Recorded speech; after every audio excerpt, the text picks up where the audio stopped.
Diablo, magasig na dato sa lupa. Pangagan palang ipinani o Diablo na dapat lahat tayo yung pagkaisa. Ipablok ito sa social media para wala na ito makain madahon sa meta.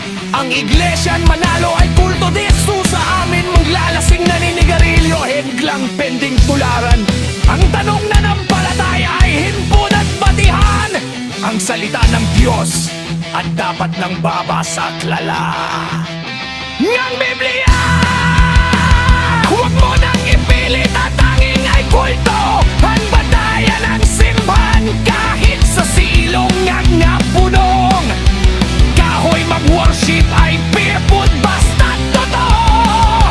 Magan pala ang simbahan ni kung anong tangganyain ay bulong. Ito pa to walang isip na vlogger. Duterte na naman tinumbok. Dami Ghost Project hindi man lang nagsalita. Kaya pala nakabusal tumalabo yata. Ang lagi nakasulat Iglesia ni Cristo. Pakupangandan Iglesia ni Mayana. Malala pa to sa bending the law. Ipagpalagay natin tumanggap ngangit ng pera. Galing kay Sara ang tanong tama. Inang tanggapin ng pera. Hindi malinaw ang pinagkuhanan. Ang pagtulong lalang problema. Wala tayong comment yan.